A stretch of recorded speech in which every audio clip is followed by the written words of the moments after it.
Welcome to the competitive world of Rainbow Six Siege. This video will explain the new format for Rainbow Six Esports across the North American region, how the region fits into our global esports program, and what you can do to get involved in Rainbow Six competitive play. First off, let's set the scene.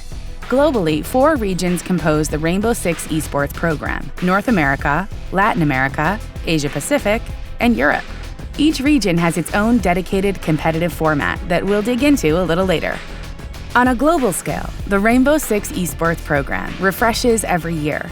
1 year equals 1 season, running from March to the following February. The 4 independent regional leagues run from March to December. These leagues are divided into 3 stages. At the end of each stage, the top 4 teams from each region will qualify for the Six Major, a global competition featuring the top 16 international teams. Depending on their ranking in the regional leagues and the majors, teams will earn points for the global standings. At the conclusion of the 3 stages in December, the 16 teams with the most points in the global standings will automatically qualify for the Six Invitational. 4 extra teams will have one last chance to qualify for the competition through regional open qualifiers, making the Six Invitational a 20-team competition, the most prestigious Rainbow Six esports event, and a chance for teams to dominate the global stage and prove they are the best in the world. Let's move on to the North American League structure. North America has proven itself as the region to be reckoned with in Rainbow Six Esports. Home to the most elite teams and the 2020 global champions, our drive to compete and entertain is second to none. In the North American League, we have 12 teams competing each season, 8 teams in the US division, and 4 teams representing the North in the Canada division. Each division will have their own exciting new format. Let's begin with the US division. To kick off our new program, we will be introducing an exciting double GSL format with every match being a best of 3. In the first phase, the 8 US teams will be split into 2 groups of 4, Groups A and B. This phase will be played across 5 play days with 2 matches played each day. For those who are not familiar with what GSL is a format where teams, in our case 8, are split into equal smaller groups. Each group then plays a double elimination tournament. Every match will matter, and the results will determine how the teams are seeded for the next phase. Upon completion of the first phase, we will use each team's results in their respective groups to create 2 new groups. These new groups will consist of A, the top 4 teams, and B, the bottom 4 teams. In the second phase of matches played across the remaining 5 play days, Group A matches will determine which teams will rank 1st, 2nd, 3rd, and 4th. And Group B will determine which teams place 5th, 6th, 7th, and 8th for the US division. Now, let's look at the Canada division. In Canada, the 4 teams will be placed in a single group, playing 1 match play days over 5 weeks per stage. The Canada division will be played in a best of 3 GSL-style format.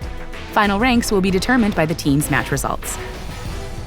The 1st, 2nd, and 3rd placed US division teams are automatically qualified for the major at the end of each stage. The North American Regional Qualifier is a team's last chance at making it to the majors, where teams will have to prove themselves or leave defeated. The US division teams placing in 4th, 5th, and 6th place, as well as the 1st place Canada division team, will attend the NA Qualifier to battle for the 4th and final NA spot at the major. These 4 teams will compete in a best of 3 GSL-style format. All regions qualify for global standings points, leading to the Six Invitational. Here's what that means for North America. The 4 North American teams that attend a major will receive points based on their performance. The teams earn points at the Six Major depending on where they place in that event. The 3 remaining teams from the NA qualifier receive points, but less than those teams who attended the major.